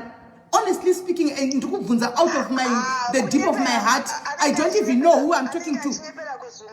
Ndikati chibereka machatsi kuti kutaura nani auzivi meliwe, zvikanzi nditombomuzivini nanozi Melini, who is Meli, agondita kunge benzi kundirambira kuti handizivi Mike, ndiyari anokanda machatsi kuFacebook uku. And anonyadzisa mufungi apa anenge achitumira mapictures, anenge achitumira mapictures, and mapictures acho kuona zvaanenge akaita kuti ageza here kana kuti aita angozvinyika mumvura yakadi. I don't know where he gets such confidence, and I don't unoza handina to madarlings vaya vanomuteera vachitorwa mapictures naye ita praise and worship koma Mike, I don't even really get what they see in that guy. I think vanongobhilivhiswa semabhilivhisiro wakaitwa iwo uchinzi ndokubatsira, ndikuna ndozvakangoitwawo. Ane sweet tongue ndakatombonyeperwa ndikanzi hanzi fawo rako tatoriita, fawo wariita chirudzi, nyaya yangu hanotomboitaura yese. I'm starting to tell you my story and then you go offline. Then tomorrow again I'm starting from where I'm repeating what I said yesterday, and then you disappear again. I never told him my full story. Izvozvi kana kumuti ndakakutaura nyaya yangu, kesi yangu yanga iri kuti chii, I never got to say it, but pane chifayo chaakazondiratidza, so achiti hanzi nyaya yako hanzi nyaya yako iyi hanzi nyaya yako iyi fayo rako randatovhura iri, you know, ameno anoita kunge anoshandisa mushonga, because paakangonditi fayo rako iri randavhura iri chichi, I have started your case, handiti ndakabva ndatomboita 2 days ndakanyarara nchiti no, he's sorting out my things. Anenge atori nemushonga or something, ane kamwe kasweet tongue kekuti anokubhilivhisa kuti I don't know. Simei chiregai ndiende basa. All right, thank you very much Kola, thank you. Hazvakaoma, rega tifonere vamwe vari kufonerwa panapa. Ya pana umira mushi. Waisa hako Kola. I hope iwo madarlings vanenge naveda ava vane rimwe ramazuva vachazofunga live ine. Hatisokudza kuti musabve kwaMike, garai ikoko muwedzere masubscriptions tereki manzwa, muchiwedzera mari dzenyu muchiwedzera masubscription, asi nerimwe ramazuva toda kuti mugozofungawo live inoi neyekutanga iya. Nembofonera munhu anga achifona ndadropa, toda kuti mugozofungawo live ine kuti pati palive iya taituka vanhu iyaya tichitoti vane penga vane dzungu vanodai, ndo zvaitaurwa izvi. Andimaona hanzi mbotadzai foto raMike, tichakukandirai murione.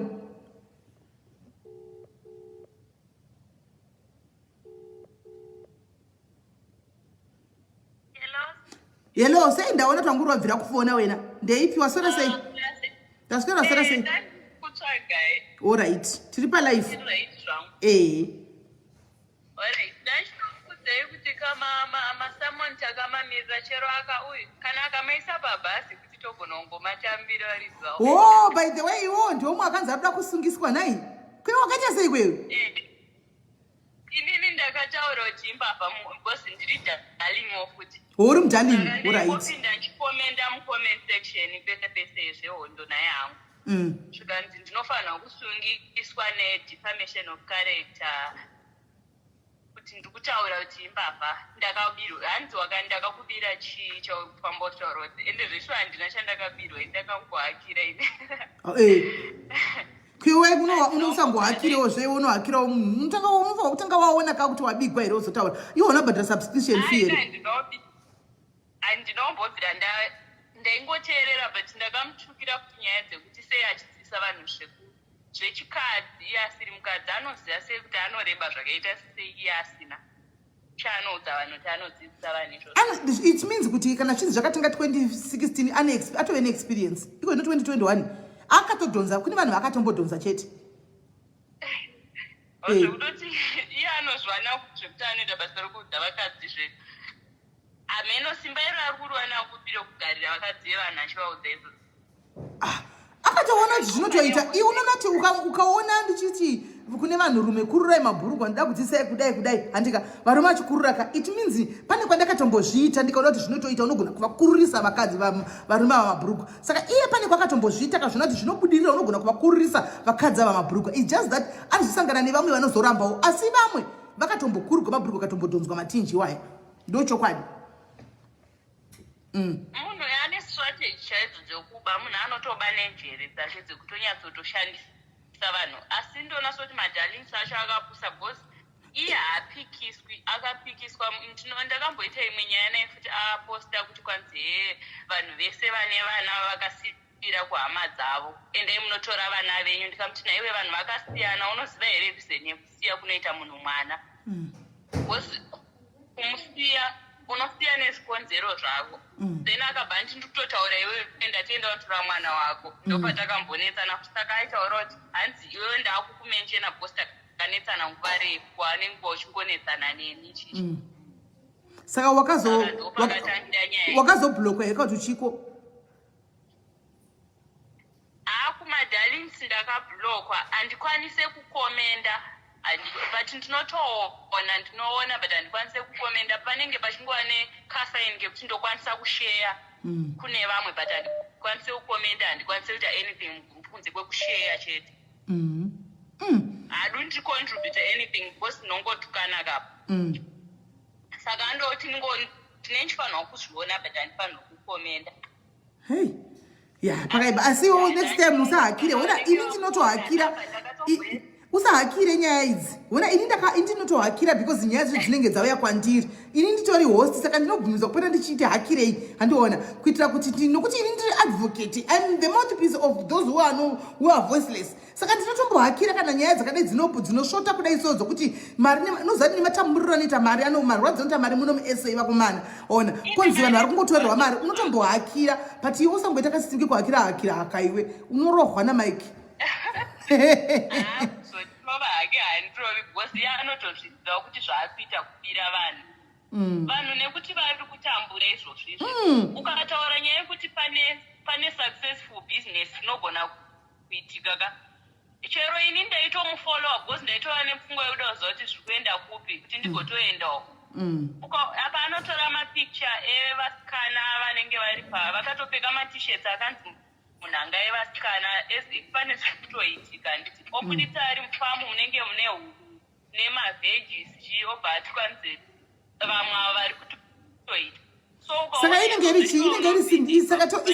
saka Mike ane syndicate here vanhu iri kana zviri kufamba seya. Munhu uyu atori netimu yaanoshanda nayo kunyanya vakadzi vatoripo vari kudya naye bosi koko kwacho kugroup. But zvaakuputika manje vachaenda kujere vakadzi vava vakuputika. Vakadziwo ndo vanototanga kukutuka hanzi gara neurombe hwako iwe usingadi zvinhu zvine musoro kwete kukomenda zvinhu zvakadaro kudzorera vamwe vanhu kumashure. Vakadziwo ndo vanototanga kukudayira iye asati atodaira. hanzi pane vanhu vanotozondifonera vachinditi siyana navo vanhu vane negativity mugrupu hanzi vanhu vava vanotozondifonera shamwari dzangu akaposta musune ndifunga marimwe zuro achitwanzi I love you my friends ana Sandra nekuti munondidzora nguva zhinji. Pane vamwe vanhu vanongouya vachiita kunge vakatumwa anouya achikutuka everyday kuti hey uri mbavha zvekuda kudzorera basa kumashure. Basa ripiko unga ndipi ini chinda so far nda challenge awo guys. I've challenged so far kuti ngakumbouyawo vanhu vakashiyana ma dividends tione kuti zveshwa zviriko. So far hapana munhu atauya wari pa honesty wo ndati munhu esanobvumidzwa kufona apa. Hakuna munhu anonzi abvumidzwa kufona. Vambouya vati aiwa SIS MELLY takaita project yedu yemota sure mapepa aya tikatoshiyana mari idzi proof iyi tikatenga yangu mota iyi. Aiwa kubva vanhu vatinyararidza. Zvino tikungotaura hakuna ari kumbouya.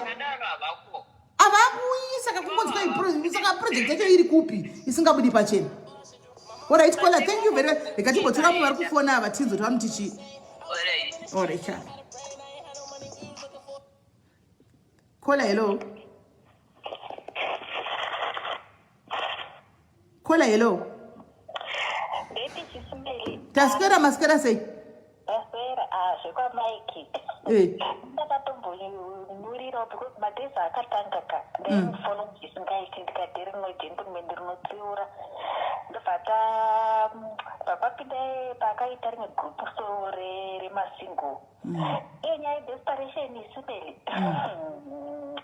takabhadhara joining fee 100 rand mwana mwedzi woga kwachinzi madhudhu anouya I think takatodzinike madhudhu vavakomana chinzi anori kutsvagira yavakomana achikumechanisai and I thought every week zvitonzi isai zvainzi tumira mafotos enyu mupfeke zvakanaka mamini mufanira kushowa hausokwadibodu takadlira kane SIS MELLY tichisenda mafoto yapavhiki tikutarisa but vanhu vari kujoina munhu mugopoka masingo wacho angori vakadzi hapana kana mukomana vakomana vaivapo vanenge vava3 kana 4 vanhu vake muzati sometimes unonazoona uri panapa ka ndiri kunyepegwa panapa but ninyaya yekuti haneno chimwe chechingoti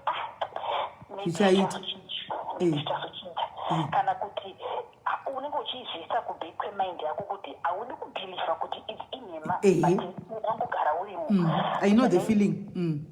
Zviritonzi kutumira mafoto makafunya chisero because ndozviri seductive kuvarume. Takamatsvaga mazandi SIS MELLY tikagara pasi apa mukafunya zvisero tichifunya zvisero zvinzi number 1 ina katozondibudisa mugupu rake ndatorana naye ndikati because amina nyaya yanga ataura so pandamuti iwe imbomira kungoti munhu zvaataura uri kumuti hazvisizvo accept or criticism unape zvake then iwe uzotaura zvaunotaura because haungangoti gurupu rine vanhu more than 70 iwewe zvako chete ndozviri right umwe munhu ane maviews ake plus varume vakasiyana zvokuzonzi varume vanozoda mukadzi akadai vanoda mukadzi ane machichiti hazvifanani vamwe varume havatimbozivi kuti ndinzi racho rinogurumbu chitapiona rochirudzii saka zvinonakira uyu hazvinakiri uyu akandituka agotiko stupid wati ndikanewo futi kupfeke saka ndikukubudisa ndobva adebholoka ndikati ndikuda mari yangu uri kuvinga kuinbox kwako ndipe mari yangu zvikanzi mari yakatoshanda hapana mari inoshanda ofcourse ndaizova kuti mari haitombodini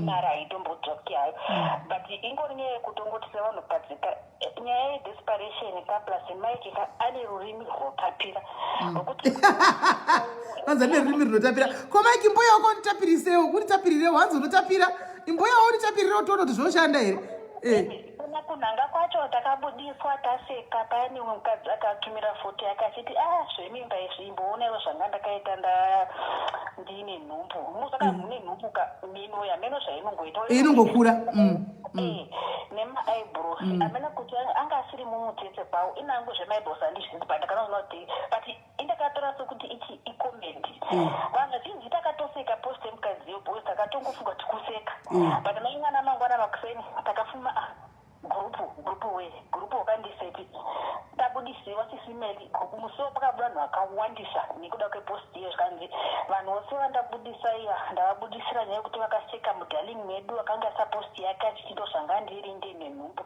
you don't laugh about mudhaling vakati isai tofunga kuti ijoku saka takatongosekawo nezvazvo topatatobudzisa vaikaona kuti tingosiyana nazvo but yaMike panotori neproblemu semeli munhu wokutoti anoziva kuronga tsoro dzake nokubuda bhobo anoziva iyo zvaizvo ndakamupa sando sando ndakamupa sando dzake ndakamupa panyaya yekuronga ikugona kuronga medi dzakazati anobuda asina ari klinika andakamupa sando ipapo anotambisa vanhu deti ane vakadzi vakapusa pafacebook apa mwana totoziva zvedu vari kutambisa frandika maoko avo ndo ari deti maoko ake ari clean chero nyaya ikaenda kupi anonobuda Mike vakadzi vanhu vanonosara chisimeli imwe izvara vanombozviziva vanhukadzi kundita vanenge vachizvidawo here handizozivi hangu but nenyaya yezvara ingoriko nenyaya yekungodo zvinhu zviri izika vanenge vatongodlira ameno zvavanenge vakapromisiwavo but ameno because madays egroup iroro remasingu iroro tatumira mafoto iwawo svika ichinitumira foto rako iroro kuinbox kwangu asi utivhure makumbo handingati hamwe ndiri munhu akasimba kapa ndakati sembe senda foto rako akativhure makumbo pichana ndigoriisa kugota because I think pana dhudhu wekuti anogona kufairana newe chiti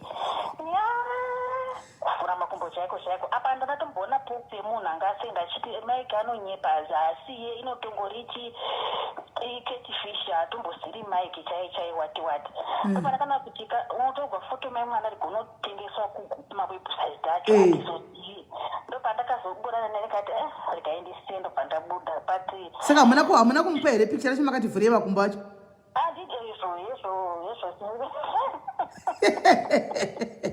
kana izvozvo handisingaiti ndakati zvokandika mukombo wacho ngaupfuure kana ri nyaya yekukwaye ndoda murume aiwa ngazvigare zvazvo haumbozivi muhoro munhu uri singuru usina murume murodhi ngazvigare so nokuti ndikuona mwe comment yanzi kwai tsvagai post yakanzi chii madarlings post your pictures wearing malingerie hanzi muchaonerera ipapo that means vakadzi vanhu vari kukanda vakapfeka malingerie vachimupa vakapfeka izvo kuti titi masvinisutu kana zvii ungatitumira foto rako pafacebook shuwa wakaita kushama kuti of course kune mamwe maruzika kuda kuchirungurungu kuvanotumira because kwavari sinomo isusu kwedu kunoko kuona garo chairo remunhu riri pasheka hazvina unhu but nenyaya yekuti vanhu ava handizoti ngati kubrainwashiwa here kana kuti chiika ameno handingamboti vanhu ini ndaimbova ndikazobudisirwa hangu ndabudawo but ndabudawo paunozvakwadika chokwadi zvimwe zvinhu zvinoiteka ka vanhu but ngatirege kuva nedesperation yakadai because most of these victims vanhukadzi hakuna munhu mukamboona kunzi hanzi iye akasiwa saka madhudhu aya hamuna kuzomvera mazombowa takafamba sei imi hakuna chivamwe vanga vakasanganisiwa imomo mugrupu racho takatozonzwa kuti angava kusanganisa dhudhu 1 nevanhu 4 nevanhu 5 manje ipapo anenge akuzovanda neskill rekuti kune dating necourtship nemarriage saka anenge uzopinda nyaya yekuti munhu anoita vakomana kana aita vasikana 3 because anenge achiona kuti anomitira ndopi ozodropa vamwe opinda mucourtship chichi saka chihure chakaenda kuyunivhesiti kuti anenge achingovaraidza vanhu kungoti kune dating necourtship but munhu anenge achitoti vanhu vake vanozvandotoona ngwenini kuti ndozvaitika ipapo. Thank you very much Kola, thank you nokutaurawo tishe ini anozanza kuchinzi mangwana unopfuma chinzwa simeni wakanga achiti zvakati kunge ndindi kutaura ina ndamboenda kunanga ina ndambopfeka mini guys ndambotsvaka dhudhu andika handinambotsvaka dhudhu vakadzi vose vari kutaura apa vakanga variko kumadarlings uku angati ina handinambovhera ndakaita madarlings asi kuti vanhu vari kutaura zvinhu zvavakasangana nazvo kumadarlings uku handiti zvinowanika upenyu avanodzidza kubva panyaya yedesperation ukaona hana yako ichikuti this is too good to be true for sure is too good to be true right nazvo usatumira munhu mari yemuhwamwa usati wakambosangana naye usingatombozivi because inodliwa mari iyo yekudai ukapa mai vako vakagaisaka zvitori nani pane kuti upe munhu ndokuitira project wasingazivi because ukaedha arengedza mari iyoyo ka unoita chiproject chako chehuku dzako wega utanga nehuku dzako 20 dzinongosimuka 1 hapashayikwa hazvo dzinofa but unongosumukira pana kuti upe munhu wanzi joining fee maita 3 months nekubhadhara joining fee inomburuka rini project yacho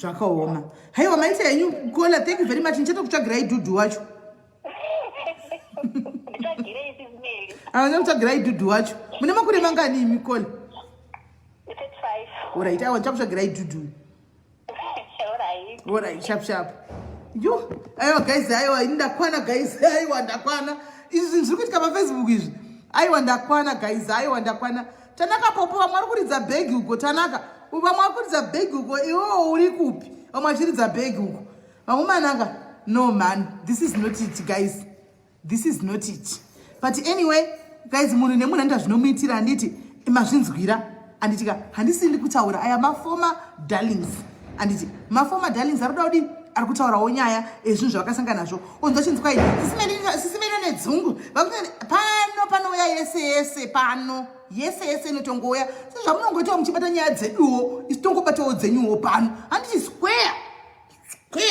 handimaona mabatiro anoitawo nyaya dzamunenge muchiti ndedzedu dziya handitika ikoko wedza ndedzeshuwa ndedzechokwadi ikoko mheno ikoko handimaona isi tongobatawo dzenyuwo panapa square handimaona right tichiri papo guys satakanga because kune imwe nyaya yaruda kupinda chitu satakanganawo guys ipapa kana paine mukadzi handitika ane makore 45 handitika kusvika pa50 handiti ari kuda dude andibati kuna dude ari kuwhatsapp kwanguko right pana umwe ari kufona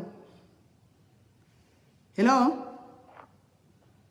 zviri sei Melly ndiri right maswera sei mushe haiwa inangwa handina kudyirwa mari nyaya iyi ka ndiri kulive kwenyu zvangu ndoda kungoziva Mike vakadzi takaposta stereki zvakafanira kuti kune muprofita anonzi anoshandira watoko ikoko yakati inoshandira watoko Mike ari akuita bhegi nekuona kuti vakadzi tinoda zvinhu stereki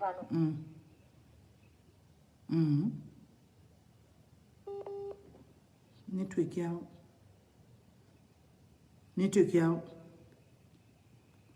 network yakuti reconnecting network yavo enderai mberi takukunzwa yes ndiri kuti Mike yes itsotsika but mhosva tinoipa kuvakadzi nekuti tasa kuti ari kuZimbabwe but ari kutsotsa vanhu vari kuno kuSouth Africa mari haana waari kuvinga vari kuisira tambo muhuro kuti ndipe mari vakadzi ngatidzidzei kushanda neupenyu hwako nezvaunazvo panguva iyoyo nokuti ukaonzwa kuti tisaita chakati bvisa mari yakati wakutobudisa kamari kawakasungirira wakutoda kupa mukoma mai kuti uite profit hauna chawanzwa kuti zvichafamba sei pamberi izvi kutasa kuokwa kuguru kwakaisa post yati kune mukaka kuri kutengeswa ndaita mukoto wandaona utengeswa mukaka wodzeko itai vanhu 10 ndikukadzei mukoto vamwe vato vatanga kutokomenda eshe tiudzewo ndekupi why adi kungotaura kuti kuri kuwanikwa mukaka ndiko kuti kwandakawana mukaka ndikatengesa vane mari dzavo endai modi motengerawo ndizvozvo vai kuti ngaiko inonzi joining fee ndei iri mukuita project mese joining fee ndei iri kupiwa ndakambobvunza mubvunzo kati right panoitwa joining fee muchibvisa mari idzi dzinogopiwa munhu sei kana mati joining fee kana yaiswa joining fee yaya yowedzera kumari dzamuchabvisa iya kuti mari yenyu kurumidza kudini kuwanda kuti mutange chamuda kuita kwenogozotogwa naESA joining fee and so far pamadziro dzaungana hapana chati chabuda and why pasiri kumboyawo anoti hapana kubva 2015 hapana yes ngapauyawo koko kumadhalinza kuti aiva zvamutaura ndezvekunyepa takaunganidza mari dzakati zvakati tikatengawo zvakati isusu makaita magrupu edu gore riya tikatenga mapoto tikatenga machira tikaita zvakati hapana kamunhu hapana takatengerana zvakanaka chaizvo wanga uri raundi takairiita imimi nesu paya raundi takatengerana mablankets machiya I think kuna na 2017 uko hapana pakambonzi joining fee takangoti project ngatiitei maraundi ekutenderana zvakati vanhu vakangoshera zvakanaka tikangotenga zvataida tikangosvika pakupedza hakuna munhu akamboti ndakavhigwa mari kana seni kana kudii kweizvi zvokuti kwai majoining fee inogozotogwa nemunhu joining fee sei regai vakwirwe vasina kukwana regai vakwirwe regai vabirwe vanga vabirwa vakadzi vakapusa stereki havakwanisi vafunga kuti kufunga kuendwa kuchikoro kushandisa njere chaicho hazvimbopindi class kana kuti upinde muclass unoshandisa njere birwa yakaya muri pamadalings birwa yemukwiri westereki mudhonzwe matinji waya muchinyemberwa makapusa stereki ndo mashoko anaoda kungotaura. Thank you. Alright, thank you very much. Sharp. Hapana kumira mushe panyaya dzemadalings, but anyway inotambika. Pane picture ndatumirwa picture ichi here. Vari kuda dhudha. Alright, ava ndeve dhudha, right. Dhudhu asi dhudhu vari kuda dhudhu ari ku-UK. Dhudhu ari kuda mukadzi kwandiri ari ku-UK. Saka wakaita 40 years dzako and kusvikira pa 50 apa dhudhu ari ku-UK. Saka I would prefer vekutanga vave veku-UK kuti dhudhu akwanise kuti kufambidzana nemunhu padhuze. Hanimona nokuti vekuafrica kunoku zvinozonesa pamberi apo ila hadzidi zvinhu zvinozoita macomebacks zvichinzi sisimeli ndo vakadai. Handitika toda zvinhu zvokuti dhudhu kana aona munhu wake vanenge vachishanyirana. Handi kana kuri ku-UK koko kanogona kudhiraivha dhudhu achina dhudhu anenge achigona kudhiraivha achinoona chi munhu wake. Handiti kana kuti madam anenge achidi achidzokawo achinoona munhu wake. Handitika zvichifamba zvakadaro square. Handiti mazvona zvongoita square saizvozvo. Saka dhudhu akapinda iprefer kuti madhudhu ekutanga atenge kuita madhudhu ari kupi vakadzi vari ku-UK nokuti dhudhu ari ku-UK. Handitika nokuti dhudhu ari ku-UK. Antimazvona, right. So guys, musaenda anyway. Ndikungokata nekudzoka. Musaenda tipinde munyaya yechitu inotevera. Musaenda anyway. Chiri kundinesa nyaya dziri kuramba chidzoka panoka inyaya dzakambodze vanhu vakambouya ndo dziri kuramba chidzoka. Handitika saka regai tinzwe chitu iyi iri kudzoka iyi. Don't go anyway. Rambai muripo. Ndikungokata nekudzoka kuti live dzisabatani chete. Handimona because ndini chitira ukakuya kubasa kwedu kuna zuka kuya. Handimona zvongozondidlira mara chikuti one live aiwa zofunga kuita 2 dzakazvimirira. Handimona saka don't go